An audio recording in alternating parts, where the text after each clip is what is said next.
Forever. Dog. Hey, race chasers. This is Latrice Royale. And Manila Luzon. And you're about to listen to a brand new episode of our new podcast, The Chop, where we break down every episode of Canada's Drag Race. Make sure you subscribe to The Chop on Apple Podcasts, Spotify, or wherever you listen to podcasts to get new episodes every single Monday. And now, on with The Chop. Manila! Latrice Royale! I'm feeling extra glamorous tonight. Give it everything you got. Try to make it to the top. Never ever gonna stop. Even if you get the chop, chop, chop, chop, chop, chop, chop, chop. Girl, you got the chop. Don't be a bitter bitch. Just make them eat it, honey. Welcome to The Chop with Latrice and Manila. Hello, hello, hello! We give you the weekly recap and rundown and all the tea on Canada's Drag Race. Who's on top? And who will get the chop? So, Latrice, let's chop it up. Let's chop it up, girl. So, you watched the first episode of Canada's Oh my Drag Race? God. Eh-Laganza Eh-Xtravaganza for your nerves.com. Oh my God. I'm living for this episode. I'm living for this new interpretation, this new version of Drag Race. So let's get to it. All right. So we open up in this brand new workroom with a giant maple leaf, for a doorway. Beautiful, huge. Like, that's how you want to, like, walk in the door, bitch. That's the entrance right there. Grand Dame au Canada for your nerves. Yes. They have a lot of extra space up there in Canada, so they have so much more room for a bigger workroom, right? It looks massive, but it looks so cool. It looks great. The first ever person to walk through is Priyanka. And She comes. I don't even... Yeah. Yeah. She says, big question. What's my name? Bitch. And there's no one in there to answer. There's nobody but her. She just has this big ass question mark on her face, covering her face. But she looks sickening though. She gave me, she was mysterious. For sure. So we find out that she's only been doing drag for 2 years, which actually surprises me because she definitely has a lot of confidence in her from my first reaction. Yeah. She's 28 from Toronto, which is, still 28 is still kind of young to me because I'm an old geezer girl. I'm one of the girls that have been doing it almost 30 years in the game, and 30 years, that I've been doing it as long as she's been alive. I've been doing drag 28 years. So, well, damn. She's a baby to me. Yeah, I think that 2 years under your belt is a decent enough time to kind of get yourself together as a queen. So I think that, it's not like she just started a few months ago. Well, like these days, you can do drag, start doing drag 60 days ago and get on Drag Race apparently. But LaShawn was a baby queen when she got on her season. She didn't even know how to paint her face coming in to Drag Race. She literally had just started like embracing the woman. Now she's a woman. But 2 years is definitely ample enough time to get the information and tools that you need to get ready for this big TV show. Yeah, So. and just because she just started doing drag professionally for 2 years, that doesn't mean that it hasn't been an interest of her for many more. A lot of queens nowadays grew up watching RuPaul's Drag Race, so Right. they kind of have this idea of what it takes to go into this competition. I really like her. I like her energy. She's got a youthful vibe to her when she walks into the workroom. As a viewer, I'm kind of in the same shoes as her because it's all new to her. It is, yeah, very much us, so. too. But she's no stranger to television. She used to host a kids' TV show. So she's no stranger to the behind the scenes and cameras, lights, and all that. She's just on the other side of it. as a woman now. Mm-hmm. Fabulous. Okay, so next into the room, Alona Verley. Oh yes. This is the Two Spirit Queen, correct? The indigenous. Yes. She's from Vancouver. Yes. She has this giant bull ring, rhinestone bull ring in her nose, like a shower curtain ring. Like. You can heard some curtains and balance through that. Give her some props for the accessories, girl. I mean, they're large. Large and in charge. She brags about her size of her Instagram following.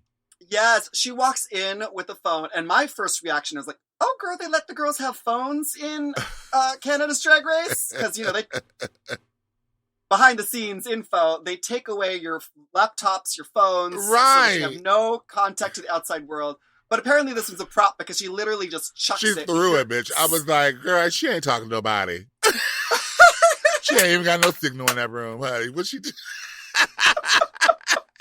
She's here bragging about her fans, but her phone don't even work. Your phone don't even work. Girl, you ain't pay your Boost Mobile bill, honey.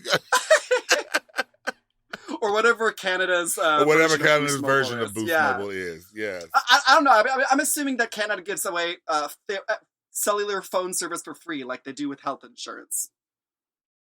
Okay, next in we have Kiara. Oh yes, she's Montreal girl. Yes. En français, s'il vous plaît. She's a speaking as the French. I don't speak it as French, baby. I barely speak it in English. I told you. I'm trying to tell somebody. But she's a young queen. She's 21. She's pretty. In the last episode of The Chop, we tagged her as the young baby queen. Yeah. But she comes in with the confidence of a seasoned queen. Well, it's important to come in with some confidence, especially when you're coming into an environment where there's going to be big personalities. You don't want to get pushed to the back, honey, and fade into the background, fade into those fake brick walls. And yet, since she is pretty young, like I can imagine that you when you're young, you do have that confidence. Like I'm invincible. I can do anything. So I think that's probably going to work to her advantage. And obviously, to an older queen, when young queens come in with all this confidence, part of you is like, oh, she doesn't know any better. And then part of it is like, oh, bitch, this bitch is always going to be younger and prettier than me. Yeah. Right. Yeah. Well, she doesn't think she has any weaknesses. So let's see how that pans out for her.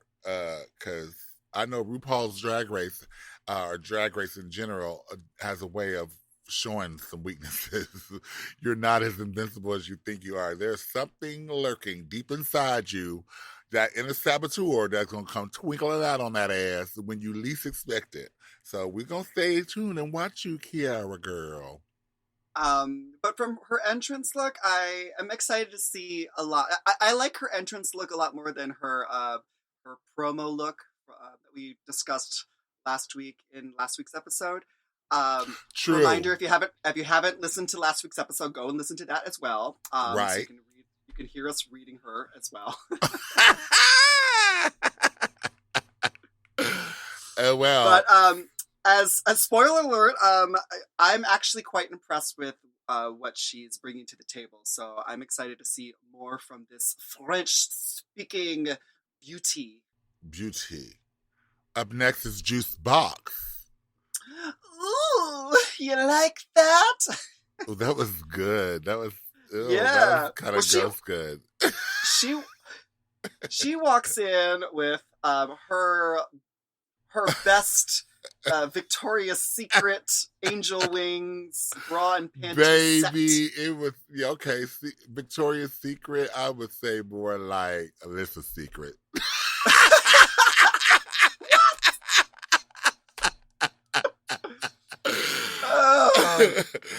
She came in her good old Alyssa Secret feathers, honey. Yeah, she is young as well, isn't she? No, she's not. She's 31. No, she's old enough to know better. Mm-hmm. Oh!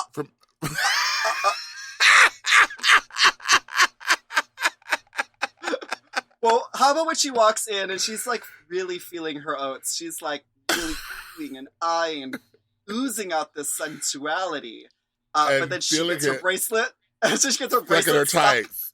No, girl, how you know when that happens, when you get something stuck on your tights. And even if it's one of them expensive Capezio tights that Baby, you literally you could actually fish with, you know? Right. You still don't want to bust that. You don't want to bust it, bitch, because that hole is going to be obvious. I saw the tights; they were ripped. Okay. And this is Canada's Drag Race, and they're not skipping on the budget. So this ain't RuPaul's Drag Race season 1. So there's no blurry filter on this episode. No, it's actually in HD, and I was going to mention that they're going to be looking at some of these scenes and realize that their lace is not invisible, honey. Woo! Damn! When I tell you. Well, it's something that you definitely don't realize when you're in the workroom until like several months later when you actually watch yourself back when you watch it back. And you're so like, they are about to get a rude awakening. Wow. Love it. So next up we have Anastasia and Aqua. If you don't know my name, just call me Mother. I was okay, she is like, all right. She's all like, right, well, if RuPaul can rip off the girls' catchphrases, then I can rip off hers, okay? I can be vivacious. Look. So Mother has arrived. She comes in and she's got a cowboy hat. She's got patterned chaps. She's got the whole shebang.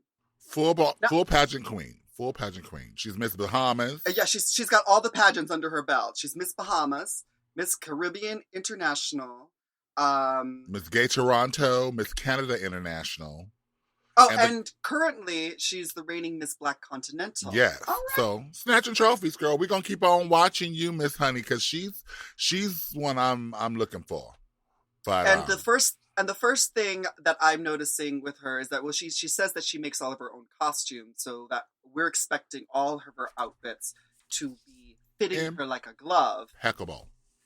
Yes. Impeccable. But my first reaction is I hate the cowboy hat. I don't know what it is about.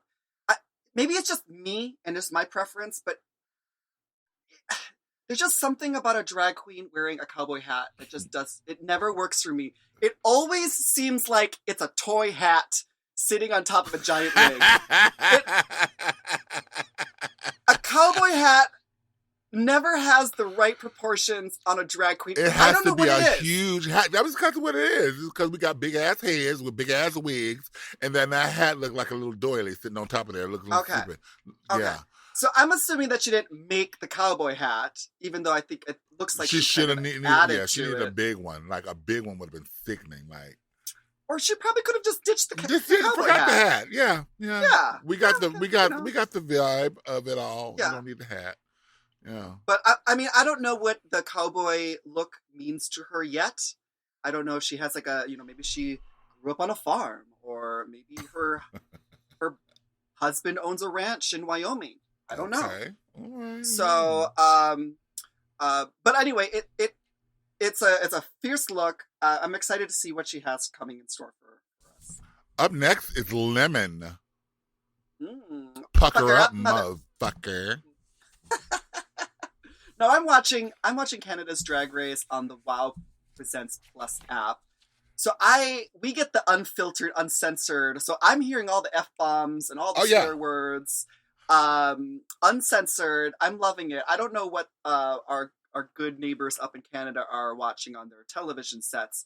I'm assuming it's censored. But then again, I don't know. I think Canada is really progressive. Maybe they're just swearing and everything. I'm not sure. It's us. We just the ones that's late. But so Lemon is from Toronto, but she lives in New York City. She's a dancer. Yeah. I think that's crazy. I feel like it's it's weird to me that we're in Canada's Drag Race and we have queens that are from the United States. Right. I'm like, well, here. there we go. New York is still going to be there no matter what. Always represented.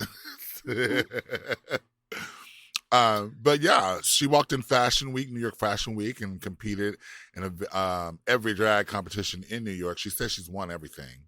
So there's nothing left for her to do.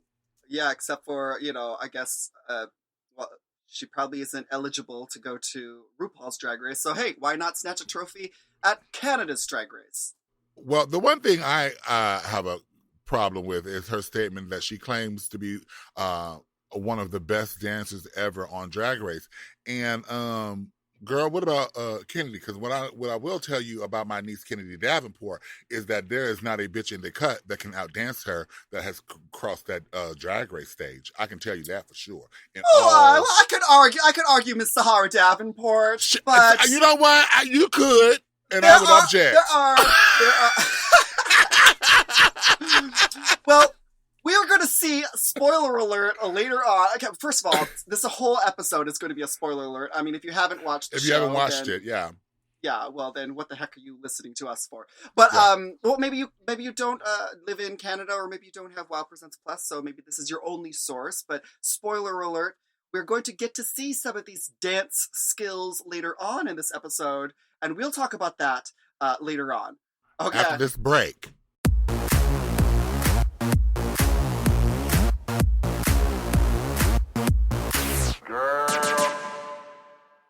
Chime is changing the way people bank. They offer the most rewarding, fee-free banking, and it's built just for you. I don't want to interrupt here, but I want to chime in. They're not like traditional old banks that charge you overdraft and monthly fees. Plus, they have thousands of fee-free ATMs. There's nothing more frustrating than added fees when you're just trying to access your own money. Exactly. So with Chime, you are not just switching banks, you are upgrading to America's #1 choice for banking with a Chime checking account. And how about some of these benefits? All benefits here, honey. Get 5% cash back on a Chime card in a category of your choice, like gas or groceries. And you get savings that grow faster with 3.75 APY. That's 9 times higher than the national average. And don't forget, they also have Spot Me, which lets you overdraft up to $200 fee-free. We all need to be proactive in our own finances and understand what our money's doing, and banking can be confusing. There's so many hidden fees and policies that are different at each bank, so you have to look out for you, and with Chime you can do that. Yes, God, and don't just settle. Find what works for you and get the perks and benefits that are beneficial to your life. Check out Chime. Honey, I did. I'm a Chime user, and Chime is not just smarter banking, it's the most rewarding way to bank. Join the millions who are already banking fee-free today. Head to chime.com/drag. That is chime.com/drag. It only takes a few minutes to sign up. Chime is a fintech, not a bank. Banking services provided for MyPay and Chime Card provided by Chime Bank Partners. Optional products and services may have fees or charges. Stated annual percentage yield and cashback for Chime Prime only. No minimum balance required. Checking account ranking based on a J.D. Power survey published October 20th, 2025. For more information on APY rates, MyPay, SpotMe, and travel perks, go to chime.com/disclosures. If you want to know what's really worth your time when it comes to losing weight, skip the guesswork and get Weight Loss by Hims. Hims offers access to an affordable range of FDA-approved GLP-1 medications that now includes the Wegovy pill at its lowest price ever and the Wegovy pen, plus lifestyle tips to support you along the way. Wegovy at Hims helps you regulate your appetite and eat less. Plus, Wegovy is the first ever and only GLP-1 available in a pill for weight loss, so there's no needles involved for he who already had Hims. And with Hims, everything happens online. You'll connect with a licensed provider who will determine if treatment is right for you. If prescribed, your medication is delivered right to your door. No insurance necessary. And they offer access to 24/7 messaging with your care team and in-app lifestyle and nutrition support, like recipes, meal plans, fitness videos, sleep content, and more. You'll get a treatment plan personalized to you and unlimited dosage changes as needed. Ready to reach your goals? Visit hims.com/drag to get a personalized, affordable plan that gets you. That's hims.com/drag. hims.com/drag. Weight Loss by Hims is not available in all 50 states. Wegovy is the registered trademark of Novo Nordisk AS. To get started and learn more, including important safety information, Wegovy clinical study information and restrictions, visit hims.com. You know I love a Helix. I just got another one. Feels like another one. And why wouldn't you? We love Helix. Yes, not only is Helix a mattress that is so comfortable, but it also helps me get my best sleep. Help me sleep. Help me sleep. Did you know a study Helix ran found that 82% of those involved saw an increase in their deep sleep cycle while sleeping on a Helix mattress? That is a big percent, okay? They've got high quality mattresses and a reputation to match. I've been on so many mattresses from Helix. I've been on the Midnight Dusk. I've been on the Elite model. Oh, yes. I sleep cool. I sleep on my head. I sleep any way I want on Helix. Exactly. And you don't want to miss out on this Memorial Day sale. Ooh. So here's how you get a Helix. You take the Helix Sleep Quiz, Check. and based on your answers, they recommend one of their many different models. So if you like it firm or you like it soft, or if you run hot when you sleep, Helix has something just for you. And you can rest easy with seamless returns and exchanges. The Happy with Helix guarantee offers a risk-free, customer-first experience designed to ensure you're completely satisfied with your new mattress. So do something good for yourself and get a Helix. Lay around all day, rest easy, and sleep well. Go to helixsleep.com/drag for 27% off site-wide, exclusive for listeners of Race Chasers. That's right. That's helixsleep.com/drag for 27% off site-wide. Make sure you enter our show name after checkout so they can know we sent you. That's helixsleep.com/drag.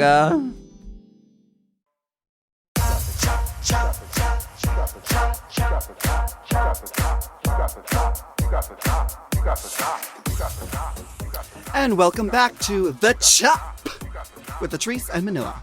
Word. And so we're talking about next, Scarlett Bobo.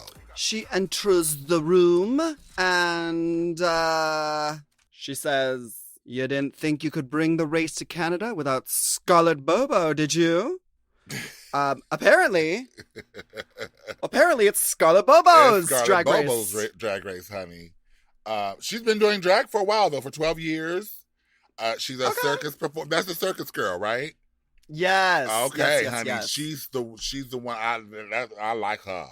Oh yeah, she came in with that tiny green little, wig. Yeah, that green wet hair. I was living for the hair. I was living for the wig. Yes, ma'am. I like her. Yeah, I don't know what it is about her. That's just I'm gravitating towards her. I like her. There is like definitely a confidence that comes with her, and that confidence is delivered in a fun, draggy manner. Maybe that's what it is. Like, you know that there's no malice in it. There's no venom in it. It's coming from the place that we used to old school drag do. We keep it up and talk shit about ourselves and let everybody know that we the shit. And she does it in a way that's fun and not cocky.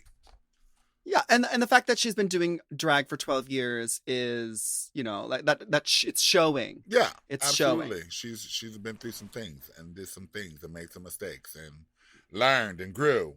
So good for her. So definitely, I'm looking at her. I'm looking at her. I mean, she really stood out in the Meet the Queens. Meet the Queens, right? And then definitely, I'm like here for her entrance. So go. All right, and then next up, we have Kine. Attention 5, a 10 has arrived. Okay. I like that. She's cute. She's giving me a little bit of what's that? My Fair Lady hat tease with the hat. Like if the My Fair Lady like went to the races and exactly was one of the jockeys. So she's wearing that like jumpsuit. Okay. Very that, yeah. Yeah. But she was cute. She looked cute or whatever. She also claims she's a dancer. Oh, So, she yeah, I guess we have a lot of dancers. Oh, okay. Which we'll find out how loosely Canadians use the word dancer. Well, up in a minute. She has a YouTube channel and makes drag tutorial videos, and apparently she has like a lot of followers and over 100,000 subscribers.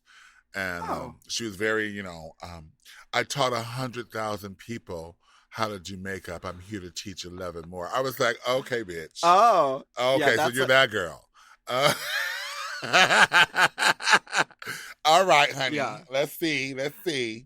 Okay. Let's see. Well, her entrance is fun. I like her look. I love her confidence. And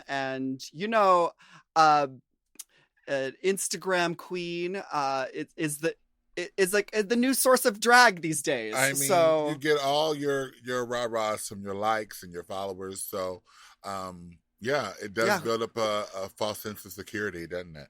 Yeah, I live for the likes. I live for the likes, live for the likes. It definitely does do that. So let's see how that goes. Boa. Bitch on arrival. Okay, first of all, this entrance was very dramatic when she walked in. Everyone was gasping. Dramatic. She's a cow, bitch. She's with a UFO on top of her head. She's brown cow stunning, honey. Oh my god. I've always loved cows. I love the idea cows have these big udders, which are like basically cows' boobs. I love tipping cows. Have you ever tipped a cow? No. I mean, I gave her $1 once. Does that count?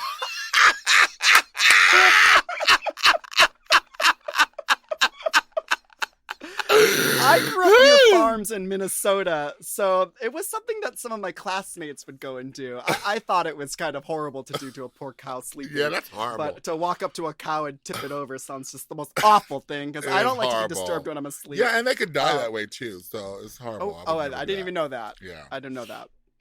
I love Boa. Like, everything about her, even like the other queens are like, oh my gosh, this one's crazy, but she is funny. And I'm like, I like that. I'm here for it. She has a bad rap, she has a rep in Toronto as being a messy queen. She's bad to work with. But they said that about Mimi on First. So, I mean, I'm just saying. She's just saying.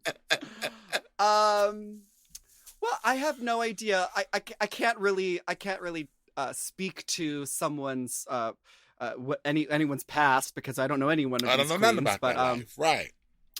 But so far on the show, I think she's a hoot. I think she has the most personality, and I'm excited to see what she's bringing to this competition. What I like about her the most is that she's in on the joke. You know what I mean? She's in on the joke. So good for her. So up next we have Rita Baga. Bonjour. She also speaks French, apparently. She has a thick accent, like yeah. She is definitely French Canadian for your nerves. But she's been doing drag. She's the legend of them all, honey. And apparently everyone knows her. Yeah, everyone knows her. She's well respected and highly regarded. So she's definitely one to watch. And like, we were intrigued by her Meet the Queens as well. I mean, she's very mysterious. That plum and gold that she was given. So I've definitely got my eye on her. Got my eye on her. But then my eye immediately goes to the next queen when she walks through, and that's Jimbo. Oh. Wow. Oh my God. That's what she says.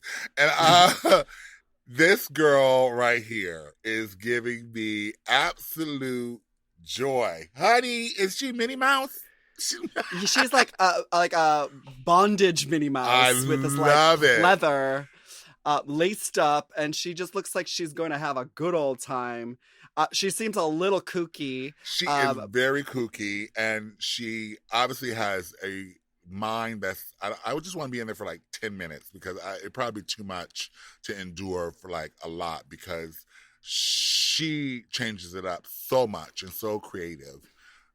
And that's her signature is that she does what the hell she wants, whenever she wants. I like that. I really like that. So I'm super excited about Jimbo, and this weirdness is something that's really adding to this mix of characters that we're seeing now. Absolutely. Up next is Tynomi Banks. Serving body, giving face. Watch out, Canada! I'm here to win this race. Okay, she rhymes too. She's a rapper. She's a rapper. Okay. Mm-hmm. Gift rapper. No. She said, if Tyra Banks and Naomi Campbell had a love child, that'd be her. Okay. Do you see it? Do you see it? Not yet, but okay. Babies take a while. Babies take a little while to fully develop. Maybe I'm not sure. But how old is this baby? She old as hell, honey. She ain't got it by now, honey. Well, I think she's the oldest one of the group. Full term for 28 years. I don't. She is 37, and I think that makes her the oldest one. No, Jimbo's 37. I don't know how old Tynomi is. Okay. But she's been doing drag a while, and everyone knew who she was when she walked in. They were like, not this bitch, because apparently she's well known as well, and everyone consider her a legend, and she considers herself a legend too. She said, because you're doing drag because I paved the way for you. I was like, ooh, well, okay, all right, mama honey. Well, maybe she did. I don't know. I don't know Canada like that, so maybe she did, honey. Maybe she gave all them girls their first jobs. Maybe she tips. Yeah, she's like clearing off a space next to her makeup spot. Come sit here next to me, baby. Yeah, I think a couple of girls said that they gave she got their first gig from them, which was really awesome to see that the generations of drag are all in one space collectively competing for the same title and coin. So it just goes to show you it doesn't matter your experience, baby, or seniority, honey. Yeah. There's always so I'm excited to see the dynamic between this well-seasoned queen that's supposedly paved the way for everyone and competing alongside girls that have been only doing it for a few years or have their fan base on social media instead of at the clubs. So it's going to be a good mix, I feel like. Yeah. And so now that we see all these queens together, we got our cast. And they feel like they all know each other. Yeah. Pretty much. Yeah, sort of, at least. So much. Or at least they know, most of them know of each other. Or of each other, yeah. Yeah. So. Well, the drag community has always been very close-knit. Drag is one of those things that's still kind of underground, so if it's something that interests you, you definitely, as a fan of drag, go out and seek out your local queens, and you really do kind of create that community. So I'm glad to see that, they all know each other, so it should bring some drama this season. Right. I'm excited. But so then they get the girl, she done already done had hers. I'm excited because I did not expect RuPaul to be showing up. I was so glad to see her face. And she looked stunning. She looked so stunning. good, bitch. She looked good. But yeah, I was so glad to see her come up on and really give the queens what they needed, honey. That's sickening. Yeah. So all the queens are really excited because I don't think that they were expecting. I think that they were kind of like by Mother. Yeah. So that now that for them it feels like, okay, yes, I'm actually on Drag Race. This is insane. Yeah. But then that squeaky door sound effect opens up again, and now we get our Canada's Drag Race judges. All three of them walk through. We got Stacey McKenzie, Brooklyn Heights, and Jeffrey Bauer Chapman. Mm-hmm. First of all, I love Stacey McKenzie because I remember her first from The Fifth Element when she was when she was the stewardess. When bitch, that's where I know her from. else I know her from. Yeah.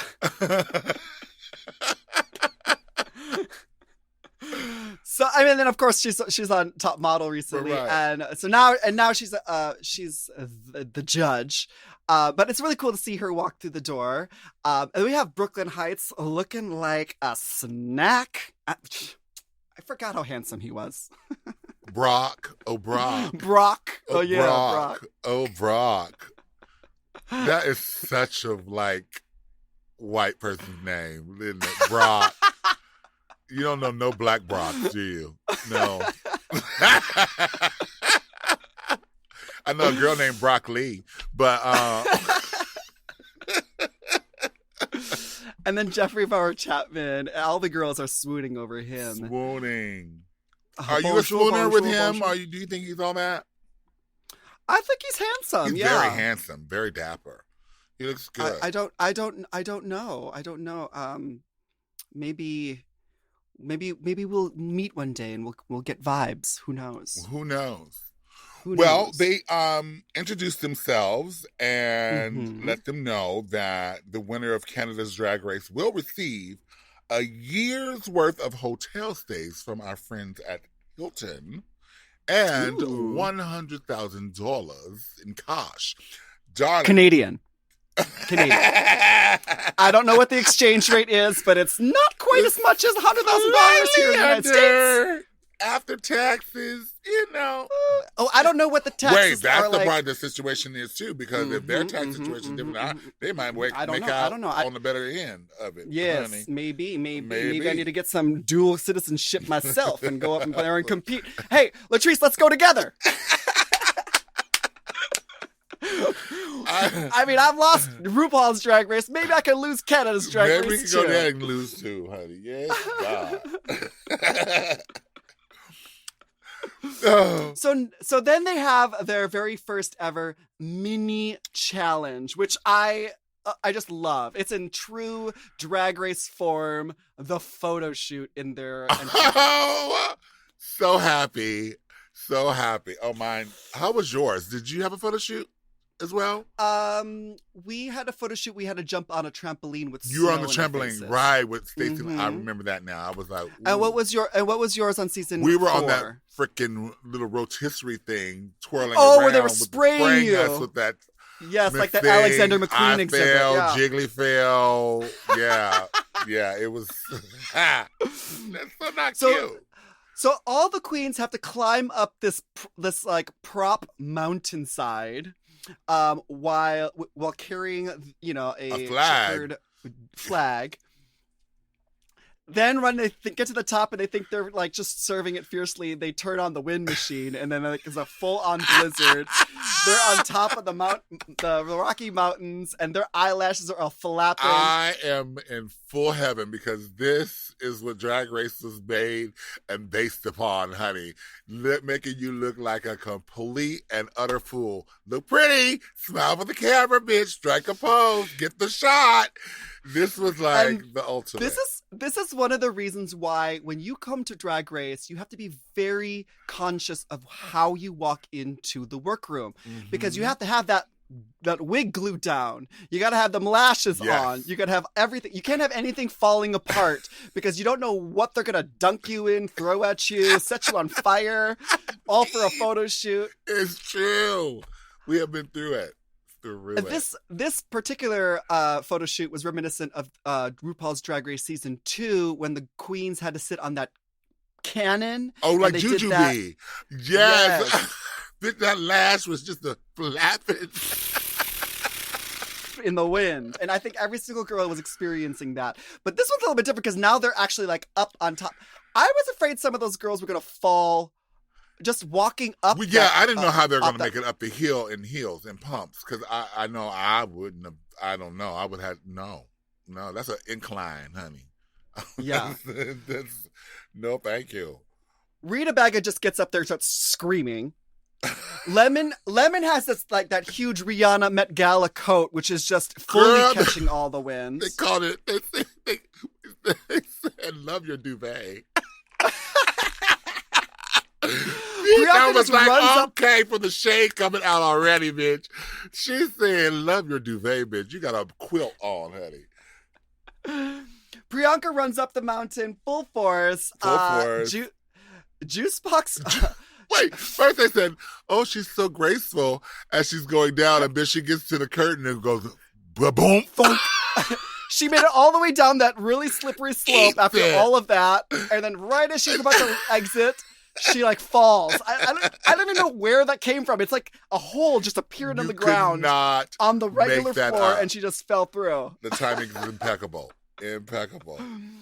And then Jimbo is standing up there just screaming like a crazy person. My favorite. Like completely lunatic, full out, screaming, legs flapping in the winds, arms up.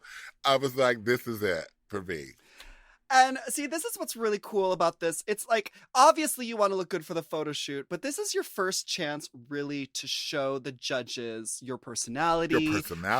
How you are to work with, how you take direction, how well you're able to adapt to the things that are happening around you. And so this is like this is like the first thing that we all get to see these queens do when they are like now suddenly in this competition. So we can start to be like, okay, who are we rooting for? Who's gonna succeed? Mm-hmm. And then we find out afterwards when they get back into the workroom and they start to de-drag who wins. But we're gonna tell you that right after this break. Boo-boo-ba-doo.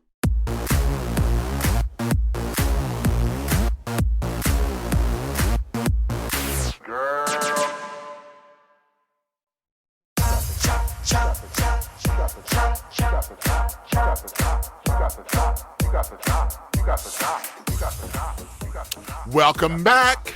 Welcome. We're just discussing the mini challenge, and the girls just got done, and now they've taken off their drags, so we can see each of the girls what their true form. There's some dramatic little changes here. Oh, how so? I mean, some girls look like, okay, I can see that. And then, but Jimbo, is Jimbobo? Yeah. Jimbobo? Was Jimbo one of the last queens to go up? So she's the last one to... She's the last one to come back into the workroom. Right. So I think everyone is like, okay, what does Jimbo... What is this going to look... What's going to look like? What's underneath this craziness? And bam, the reveal, honey. But they look like they're into Jimbo. They're like, Daddy. I'm like, y'all horny, bitch. Y'all horny. Y'all already. And they've only been there for like 1 day, right? Day one, and y'all already thirsty, bitch. Y'all need to calm down, honey. Calm down. But good for Jimbo, honey. Get you some, honey, while you're there, honey. If you need to. Pull a Brooklyn. Ooh. Yeah. Well, I mean, I think because Jimbo's crazy character is so far out there, to see Jimbo as like just a regular person is like, okay, all right. It kind of grounds her a little bit. It was awesome to see though. But Miss Kind, honey, she's not featuring anyone. She's like, no one's cuter than me. Ooh, yeah. Okay. All right. Okay. If you say so. If you say so. Okay. Beauty's in the eye of the beholder. So if you're beholding yourself like that, go ahead, girl. I'm gonna take a sip of my wine. I like when Priyanka says, okay, when she's out of drag, she's like, you want some boyanka? Okay. That's going on her Wikipedia page. Real birth name, Boyanka. But she acted like she wanted a piece of Jimbo. I was like, oh, okay. Is that a proposition? I mean, hey, it worked. It worked for Miss Vanjie and it worked for Brooklyn Heights. So I'm saying, I don't know. You don't know. It's a long summer, bitch. That's all I'm saying. It's a long Get in while you can, girl, because in a few months in 2020, girl, you're gonna be on lockdown, okay? Get your sister on sister action while you can, right there in the workroom, girl. Make for some good TV. Work for Brooklyn Heights. Work for Vanjie. All right. Woo! So we find out the winner. We find out the winner of the mini challenge, and surprising to me, it is Kine. It's Kine. Would you? Okay, I want to ask you: were you a little taken back by that? Did you agree, or no? I mean, personally, I only saw the final photos. They only flashed it on screen for a few seconds, but you saw. But I actually liked her look as just a full-on composition, with the black and white checker flag and her black and white dress. And the challenge. Do you think she had the most sickening or funny or interesting picture of them all? No. But just as well as I do that the winners that are chosen for each of the challenge does not really depend on what the viewers are seeing. So... Amen, because Jiggly won that challenge for us. So I'm just saying.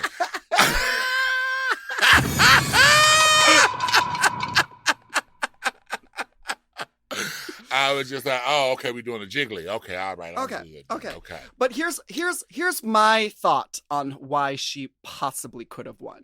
Because she wins $1,000 Canadian of latex couture by Polymorph. And as a person who doesn't really like to wear latex or whatever, I know that latex is usually made for smaller sized people.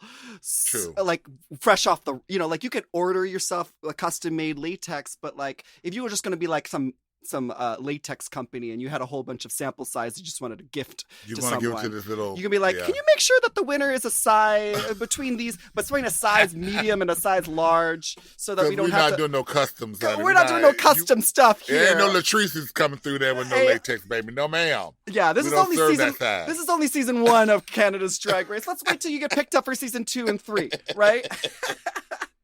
So that is one of the reasons why I'm thinking maybe she won.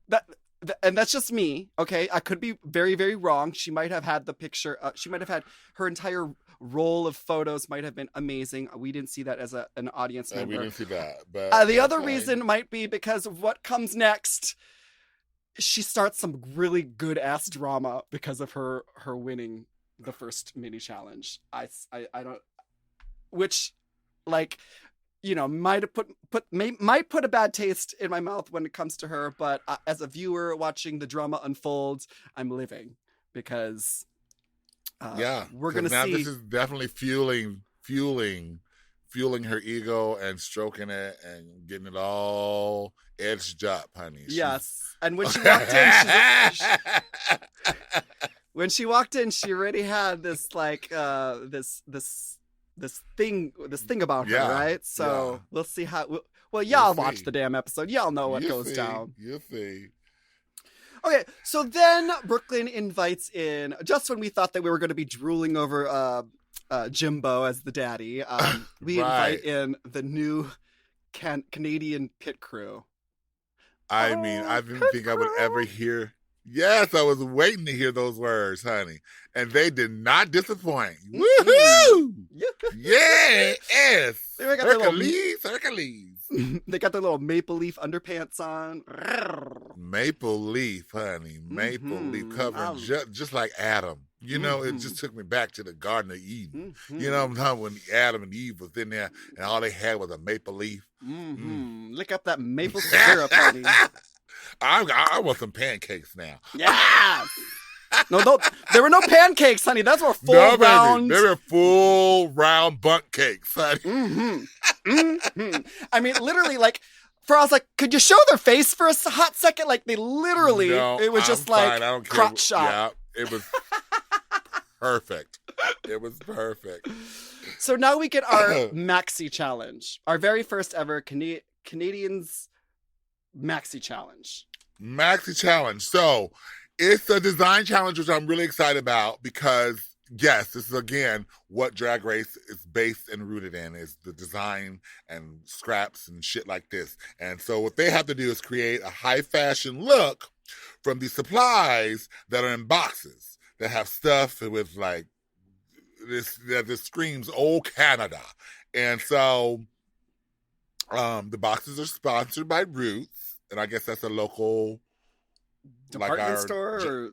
like our local Joann's, like I guess. Okay. They're I guess it's like the Joann fabric. Okay.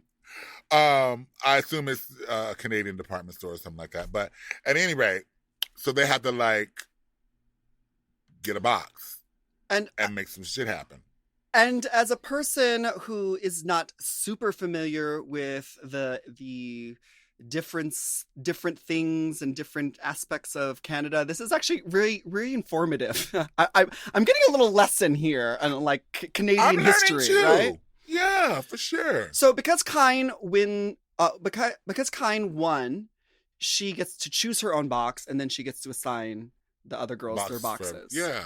Which is, this is one of the reasons. Yeah, this is one of the reasons why you never want to win a mini challenge, because nothing good ever comes of it, right? Just added responsibility. That's it. Yes. Just more reasons for other people to hate you. That's all. It's a setup, girl. So Kyne picks the Yukon Gold Digger for herself, and then, which I'm assuming is just the gold, which is fun, which I think is like easy, right? Right. She assigns Lemon Jock Scraps. Ilona, I don't even know what Muskakur. Muskakur. I don't even know what that's supposed to mean. I don't know these. I don't either. But I don't know what that's referencing. I'm assuming that the good folks up in Canada know what the heck that's supposed to be a pun of.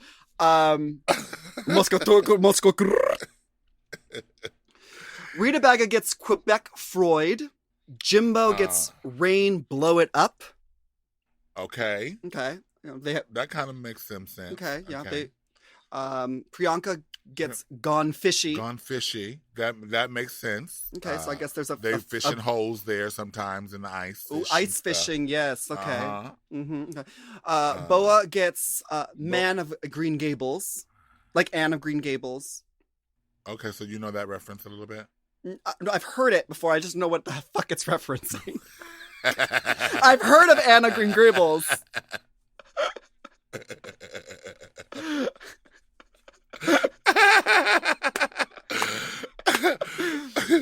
Kiara gets Like a Prairie. I get that. That's a Madonna reference. Like a prayer. Yeah, me too. I got it. I was like, I got one. Okay, like a prayer. Prairie. Okay, I got it. Yeah. Because they do have prairies up in Canada. Okay. They do. With little houses on them. Tainomi gets Lumberjanes. That's like Lumberjacks. That's the female version would be Jane, right? Yep. Get it. Anastasia gets Canada Gay. That just seems like a club queen. I don't know. Is it like Canada Dry? I don't know. Is that See, is that a ginger ale? Wet? I'm not sure. Scarlett gets Glampeed. And then Juicebox has Much Music video prints. Again, no idea. This is all new information to me. I would love to hear from our listeners if they know what these are actually trying to be referencing. If you know, especially if you're in Canada and you have the knowledge, please drop some on us, because we are dim-witted a little bit about this. So yeah, because help a bitch out. Yeah, we have people listening from all around the world, and this is the chance for everyone to get to know our Canadian neighbors a little bit more.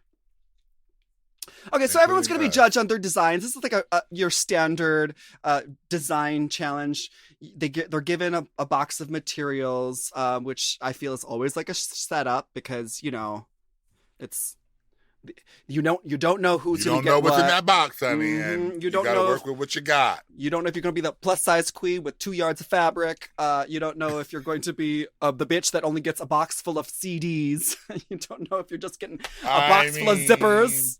Or a bag of cheese curds, which I don't understand how anyone is going to be able to use that in a cheese, which will spoil. And I love cheese curds, but I would hate to have to hot glue cheese curds to a dress and then wear it under the stage lights for that would be hours. Smelly. Yeah, smelly. Mm-hmm. Or the potato. Like, what do you want to do? What you gonna do with a potato? Unless you got a deep fryer, and some hot grease. I have no idea. So we can make some French fries. Maybe. But these queens have to make it work. I mean, you don't have to use everything in the box. You just have to make an outfit that, the judges will not kick you off the show for. How about that? Anastasia, who makes all of her costumes, looks like she's good. Like she's gonna easy breezy kill this challenge because she already loves the fabric. She's already ready, and she found some sickening red, the shiny shit. She doesn't know what it is, but she's like, I'm gonna make it work. So she was excited about that. We have a bunch of girls who cannot sew. We have Scarlett, she can't sew. Juicebox, she cannot sew. Boa, she's having trouble figuring out what the hell she's doing. She's got potatoes. I don't know how to sew potatoes either, so I'd be in a bit of a predicament as well. But I still have a hard time believing that these bitches don't know how to sew when they auditioning for the show. Well, girl, don't have a hard time believing it because, don't stop believing because I'm telling you, these hoes, it's going to be evident when you see some of this shit. They do not. But they know how to hot glue. And if you can hot glue, you can pass on Drag Race. You can pass. Yeah. It just has to look good for a couple of hours on that runway. For a couple of hours, baby, and then that shit can fall apart. But it better not do it. Well, worst case scenario, it has to stay together for a couple hours and survive a lip sync. But that's it, right? That's it. It doesn't have to. You don't have to hang it in a museum. It doesn't have to be put in the Smithsonian anytime. But here's where we get Kyne, who won the mini challenge. So she's already feeling herself. Now she's taking the time to go around and see, how the other girls are feeling, how they're doing. Oh, she's doing the walk around like she thinks she RuPaul. That's what she was doing. Well, we don't actually get a walk around. We don't. No, we don't get that. Kyne was doing it. That's why I was like, oh, okay. Oh, really? Okay. Yeah. All right, girl. And the other girls aren't really seeming to like that very much. No. Oh. This may bite her in the ass. I mean, you Maybe. think she's a little arrogant? I'll let you know right after this commercial break.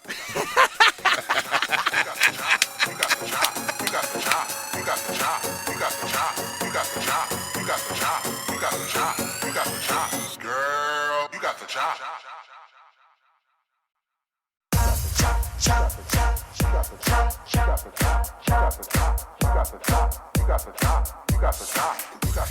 We're back to the chop. Manila, Latrice. Hey, we're talking about this main challenge and this design challenge, and just getting into the arrogance that may be that's Kyne.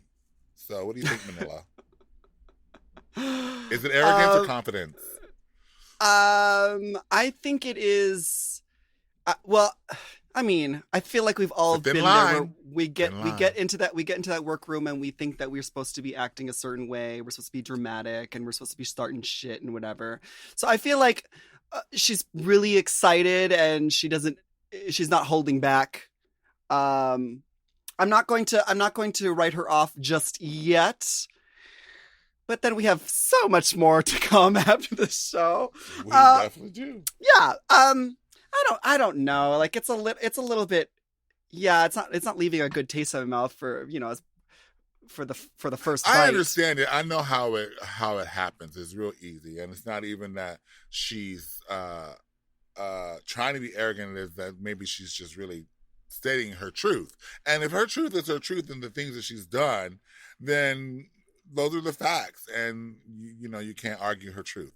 But the delivery might leave a little bit to be desired. So we'll see. I mean, I don't know, because it can be considered strategy to kind of like start to kind of go in there and intimidate your teammates, teammate. Yeah, I mean, contestants, whatever. It's not All-Star, so they don't have any control over if you go home or not. So it's like, right. So you ain't trying to. This ain't Drag Race best friend race, honey. And to be honest, like already coming into this, I'm thinking that they're going to be all like Canadian and nice to each other. So I'm kind of living for the fact that there's like a shit starter in the group.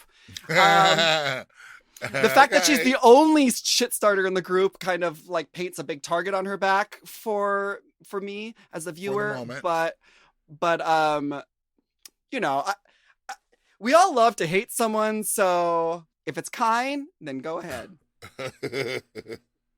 Well, it's Elimination Day, so that means that it is time for the runway and to see what these girls have created and things. So we get the judges' first runway walks. We have our beautiful Brooklyn Heights in this amazing denim thing, which is so cool to see because, you know, we're so used to seeing RuPaul in her sequin gowns and her big hair, but you know, obviously Brooklyn Heights is a different queen, so she's ruling in her own way, and I'm living for this look. Giving I'm living a for lot this of look. leg, show a little leg, honey. But you know what really like weirds me out is when we have our guest judge. What's our guest judge's name? Oh, God, I'm so bad. They call her a guest host. Guest host. Yes. Wait, Alicia Cuthbert. No, she was from 24, right? Like she was on 24 like all them years ago. I don't know. I had to IMDb. I had to IMDb her. But I don't know. I don't know whose decision it was to have her deliver the RuPaul address to the judges. But that was weird to me. I feel like it should have been Brooklyn. And I'm just going to say that. I feel like it should have been Brooklyn. I don't know who made that executive decision. But to me, that's really a slap. We didn't see Miss Thing the whole time long, the whole episode long. And then all of a sudden she come walking down the runway and calling some shots. I was like, what? Girl, you don't know what's going on. You weren't even here. Especially because she unlike the other three main judges who themselves state, we three judges will be deliberating and you know, voting you off and judging you every week. Who is this person? She has nothing to do with drag as far as I'm concerned.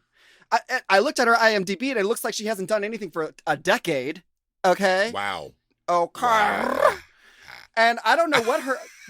Maybe she just has a good manager and was like, hey, if I'm Go off, Manila. Go off, honey.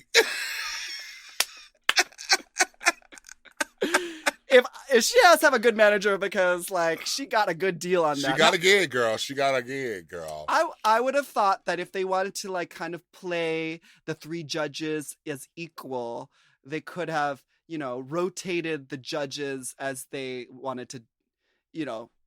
I think that would be more fair and easier for me as a viewer to digest than having some rando coming in and kind of taking over and being the host, the guest host of the thing. A little weird, but whatever. It's a little weird. I guess it'll take a few episodes for me to get used to. Yeah, we'll get used to it or not. But my other concern with her, I don't mean to just be laying in on her, but like she put herself out there as the guest host. So open season, honey, open season. But like now, usually on the first episode we get Lady Gaga, we get Christina Aguilera. On my season first episode we got Vanessa motherfucking Williams. Is this the only Canadian actress? Oh my God! Oh my God! Like, you couldn't have had Celine Dion's younger sister show up. You could have had Justin Bieber's hairstylist. I mean, oh my goodness! I did not know you were gonna go there. But okay. Fast forward to. Where's the lie, though? Where's the lie? Where is the lie, girl? I don't know this woman. Hopper, who this woman? I don't know.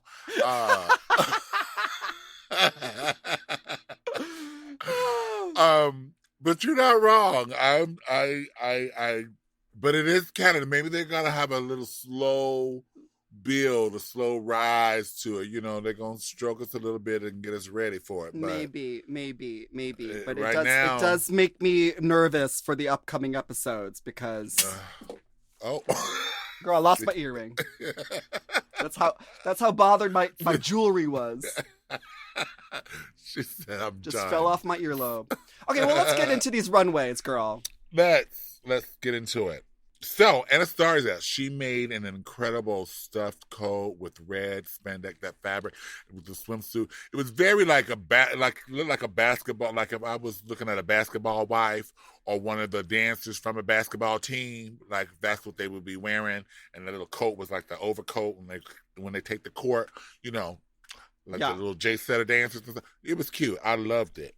It was like that sleeping bag cape, that poofy jacket vibe. It had she put the little Canada maple leaf there. It's like she even branded it. That thing was impeccable.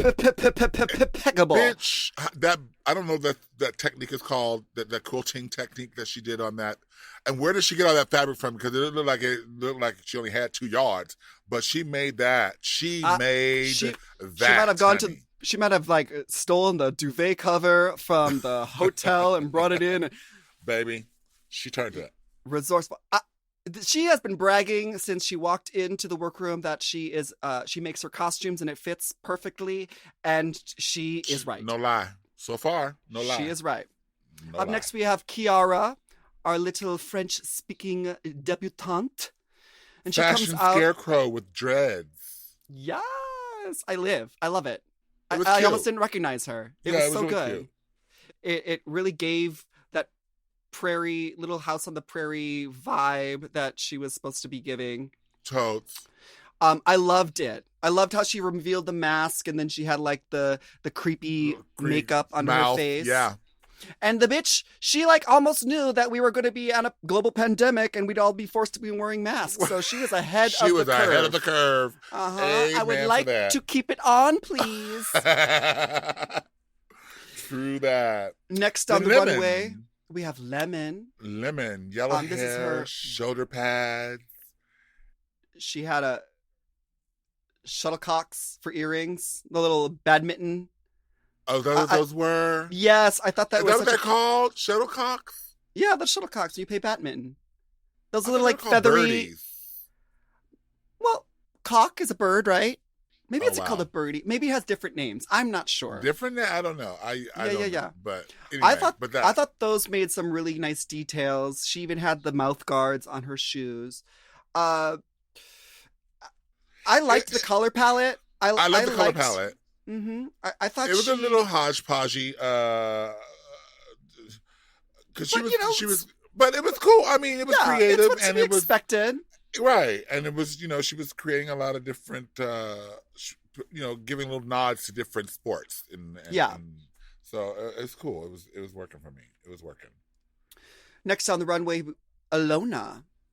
Ilona had this kind of like drab jersey net gray Morticia dress. Adams dress. Mm-hmm, yeah, very kind of almost Morticia. But with that with the orange yeah. Good for her for the color palette though. That worked for me, and she was kind of spooky. Yeah, and she had little titties out with the little pasties on there. I was here for it. I liked that. Yeah, because when I saw that box and I saw that gray fabric, I was like, ooh, okay. But she made it work. She made it work. Yeah, okay, cute. Kind. Oh, here we go. Now she chose this. Now she did this. This was her first pick, and she wanted to be the gold disco queen because that is her brand, honey. Mm-hmm, she is Miss Studio Club 96. I don't. Yeah, very, very, very Studio 54 disco vibe.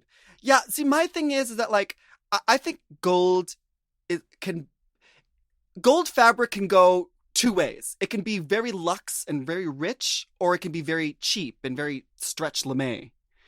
And she was giving me very stretch lame. Oh damn! And with the balls hot glued falling to the off. bottom, falling off. It was giving me Venus Delight on the first episode of season 3, just falling everywhere. But girl, what was that walk though? What was that walk? She could not walk with that. I don't know if she put like wire in the bottom, but that was stiff as hell. And like, she could not walk, Miss Thieves. I don't know. You know, if you're, I mean, you would think that if you you would try it on and kind of like model in it a little bit beforehand or something. But you know, I don't know. There's not enough time to really like design an outfit, construct an outfit, and then also like, you know, have time to like make changes in case it doesn't fit right. I mean, it fit her crotch, which is, I mean, says something. It could have been a baggy crotch. She could have had her crotch eaten that gold fabric. I don't know. But yeah, it wasn't.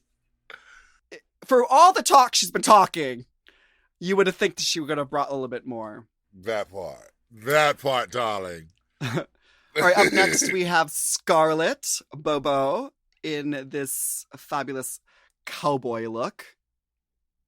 Okay, cowboy look with the bandana bra. She had her thing was glampede. So now I'm starting to get it. Like it's a stampede. So it's cowboy. Got it. The only problem I had with her look was the panty underneath the chaps looked like a diaper. Ooh, okay. Yeah, that's the only issue I had, but I thought that it was creative, but the diaper panty was it was letting me have it a little bit. Okay. But other than that, I loved her look. Like, I thought it was cute. Yeah, I like what she was able to make that top out of all those different color bandanas. I thought that was cool. The thing cute. For me, I think the reason why it just kind of doesn't really register in my memory as much is because of a cow print. And we watched Boa walk in with the cow and it was done immaculately. Like, just nowadays when you see cow, there's so many references to cow that it kind of like you automatically compare it to. And I know she had no control over the cow part, like the cow fabric, but to me that kind of like it made me lose it. Made it lose a bit. Me. So next Jimbo and her rainbow extravaganza. Oh my God. This, to me, was everything I needed and wanted. Honey, when I tell you that bitch bent that corner, I was like, look at all those zippers. And bitch, the way she color coordinated and laid, that's hard to do. Like, you have to have a sense and a brain and understand color and how it blends and bleeds and ombres. And she did it so immaculate. And then up the top, that whole beaded with the Mardi Gras beads corset, like every detail was there. And that looked like that took at least a week to make. And she did that in a day. Yeah, it had that hoops underskirt, which, to be honest, I have rarely seen a hoop skirt on Drag Race ever look good. Work. Yep, you're right. And this one actually was structured. I didn't see that it was a hoop skirt, but I just saw this big, you know, King and I, just huge skirt. Voluminous. Yes. And I know that it probably was really heavy because, you know, all those zippers, that's a lot of metal. Yeah, that's a lot of zippers. Yeah. So I love that. Up next is Tainomi in her lumberjack realness. What'd you think of this one? Okay, I see where she's going with it. I was thinking that like something was gonna come off. I was hoping like that over thing would come off and there would be something underneath. But then when she went on to the back and hit it, I was like, oh, that's it. Oh, okay, well then, all right. Well, you know, like sometimes, if you have like a overcoat, like sometimes if you reveal it and then whatever's underneath it isn't as grand, then, you know, maybe it's better just to keep the whole look together. I don't know. Right. I understand that. And from kind of seeing peeking at what the flannel thing that she was wearing underneath, like I was happy. I was happy that she left it on because I felt like, you weren't going to get the ooh la la. Yeah, it wasn't going to be the reveal that we were going to be like, oh, wow, I can't believe that was underneath that. No, it's like, okay, yeah, keep it on. Okay. But I really did like the stuffed socks, you know. Those were great. Those were very creative and fun. It reminded me of the fox flings that all the pageants were. Exactly. Mm-hmm. Yeah, totes. Then we Priyanka. have Boa. Oh, no, Boa? Oh, I'm all lost, girl. Boa. Little Miss Potato. Okay. She's just fun though. I mean, like this is because I mean, Yeah. this is camp to the fullest. Yeah. It's full out camp and it's fun. And yeah, I mean, it's what the challenge asks for. It's got a sense of humor. I think it's. I would never. Okay, so I actually hate this look. It's pretty awful, but yeah. I hate the fact that I was really confused with the booby plate. It really confused me. Is that a booby plate, girl? That is like they were too close together. They were too small. They were way too close together. But what this proved is that if you go down that runway with enough conviction, you can sell that garment, even if it that's looks what as wound ugly up as happening. She sold it, and they bought that shit. Like I would never, but they bought it. They bought it because it was all a personality.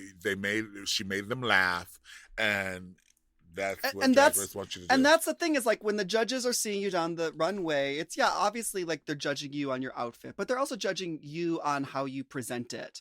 Yeah. And, if you just walk down there like, oh, I'm a supermodel and I, like, just have a plain face, I stop at the end and pose and then walk back. Like, meh, that's boring. No, you're a drag queen. Show us what you have. This is like the only time you really get to show the judges your personality. You really do. And it was working for her.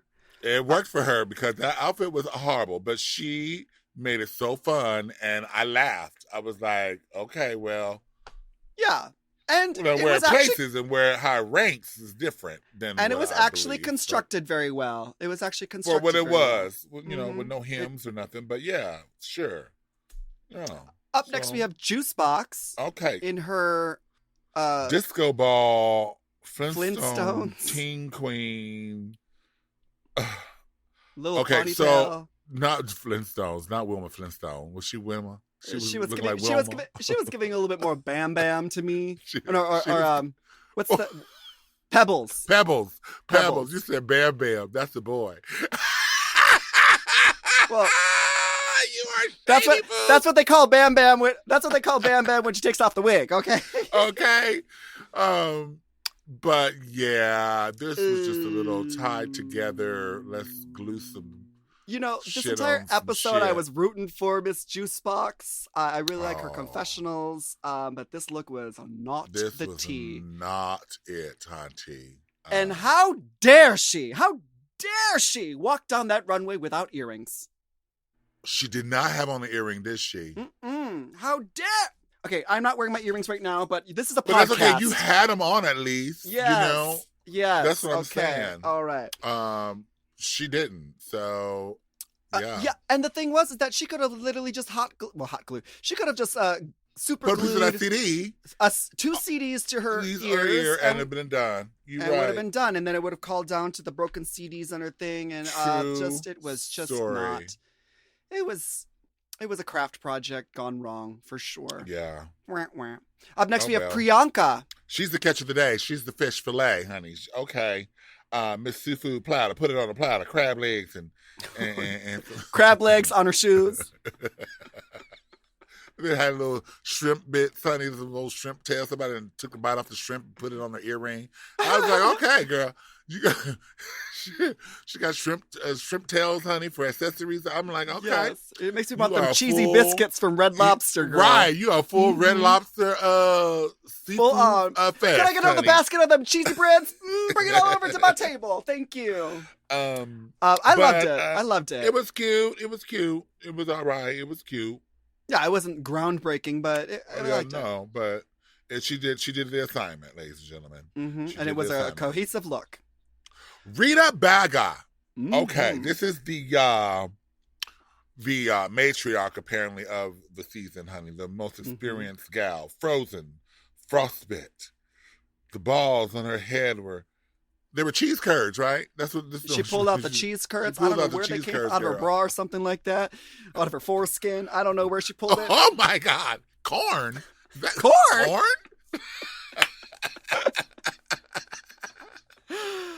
I loved this overcoat. I loved how that she had the mittens were stuffed. Baby, stunning, little like foxtails. They were so sickening. Like that, and she did this whole frosty. That overcoat was everything. But then she took it off. Everything. Yeah, see, this is what I was saying earlier. This like, is it. This yeah, is it. when you have the coat, the overcoat was so The good, coat- and then she took it off to reveal, And a shiny blue. horribly made, did not fit, tucked your bra in, tucked the seam into the bra, and it was coming out. Girl, like that underneath part was a hot mess. Now, I lived for the overcoat, but the reveal to me is why. Sometimes you just leave it on, You like gotta what leave it on. Anastasia did. If she or- would have or left what's- that on, I would have been like, okay, winter chicken dinner all day long. But Yes, that or did or she not. could have just opened it up and like Just- carried it Yeah. like, around and modeled with Or it. showed a because- little shoulder, just a little, a little bit Yeah. of a reveal, but don't take it off, baby. Keep it on, especially if you got that on underneath. And then they were going up for them shoes, honey. What was them shoes? What was them shoes? I don't know. They just look like spray glue and glitter. Girl. So, like, okay, we get on the runway, all the girls are out here, and the critiques are happening. So, like, we have, who's safe, girl? Who's safe? Who's the safe queens? It doesn't matter. All I know is that Anastasia was robbed. I don't know why. Thank you. I don't know why. She the should have fuck been a top. She should have She been was the in a winner. top. She should have been the winner. Tops. Well, I had Jimbo as my winner. The zippers and the rainbow. Okay. That would have been my winner. But Anastasia But being safe, Robbed. I don't know what they're saving her for. Yeah. Why they say, like, give her just desserts. But whatever. She got robbed. She should have been in the tops. Miss Juicebox has a full-on, she gets bad critiques. And, honey, panic attack happens. Full-on panic attack. Full on.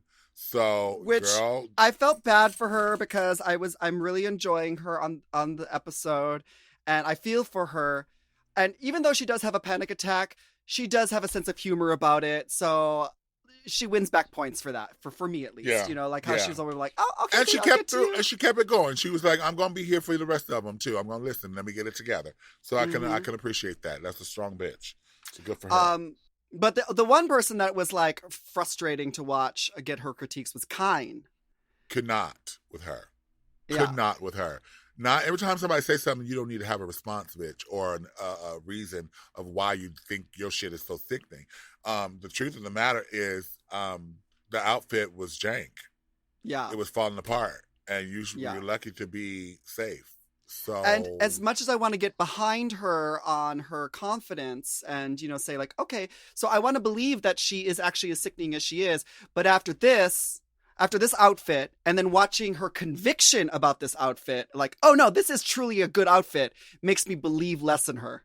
You know what I mean? Well, it gets even worse to me because when they go back to deliberate after after the runway, Oh yes, she they have was like really busting Miss Thing's balls about being in the top.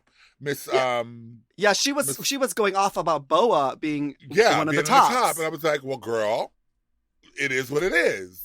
But don't try to make Boa feel bad about herself because you feel like you're better than she is. Not on tonight. You didn't do it tonight, honey. So, but this actual exchange made me love Boa even more because me too. Boa took it like a champ. And gave it right back. She played it off with some jokes like a true drag queen and kept it moving. She knew she was in the top and she knew the other bitch was in the bottom. Yep. So, I just know that, oh well. Now the judges crown our winner, and it is Rita Baga. Congratulations. Congratulations. It's a rutabaga. Oh, is that the pun of her name? I don't know, but that's what this sounds like. Rutabaga? Yeah, it is, right? Rutabaga. Yeah, I get it. All right. Yeah. Put some we figured out rutabagas in my something. pasty. Let's eat some fucking Canadian grub. Let's do this. Okay, so congratulations, Rita. You won a $5,000 shopping spree from Roots, wherever that is. Roots, honey. Get it. But now we have our bottom two, and sadly, it is Juicebox and Lemon. Yeah. And I'm surprised that Lemon's in the bottom over some other pitches I could have saw in the bottom. But yeah. Just being honest, like I'm rooting for Lemon a little bit more than what happened. So I'm not entirely in agreement with the way the judging went down. I'm just gonna be real. I feel like that Anastasia got robbed. I feel like Jimbo should have won, and that's just my opinion. And then so Kyne should have should been made an example of. She should have been lip syncing Because she did. From her attitude. Because she did say that she was a dancer as well. Well, I want to see right? all of it. So yeah. Wouldn't it have made more sense to put Lemon, who is a dancer in New York City, against this other one who's got all this attitude? That would have knocked her a couple steps down, I think. And that would have made for a fierce lip sync. But it actually was a fierce lip sync. Did you think so? You liked it? I think so. I think that both of the girls did a really good job. I personally enjoyed Juicebox's performance. I thought that she told the story. She showed emotion, and she didn't dance, but she had that ponytail being whipping around like it was her own hair, and you couldn't tell that she was wearing a god awful outfit the whole time. My thing for Lemon was like, this is your time to prove that you're a dancer, and she did, 1-2 tricks, and I was just like, no, she did one trick twice. It was a split, right? Well, the other one she did like almost an axle into the split, so it was like a jump turn split. But it was still the end result was a split. So I was just like wanting her to showcase what she's been training and doing and all that. But whatever, it went down, and someone has at to the go. end of the day, someone has to go. And it wound up being our beloved Juicebox. So, and we love you, Juicebox, and we believe in you, girl. I know. I'm gonna follow you on Instagram and on Twitter. I'm gonna send you hateful comments because I love you. I actually went through and followed all the girls on Instagram yesterday. So, and I don't do that, but I did for them because I feel like if I'm going to be talking shit about them, I might as well be friends.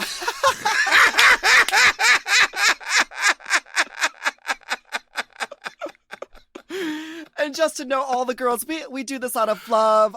You put yourself out there on TV, so it's open season on all y'all. So this is just our job. We don't want to read you for filth.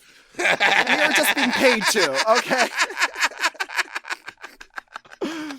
Well, unfortunately, we had to see Juicebox go.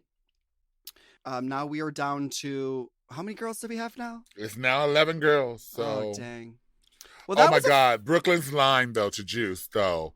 You may not have bought home the Canadian bacon, but you'll always be the Canadian pork chop. Bitch, what I tell you!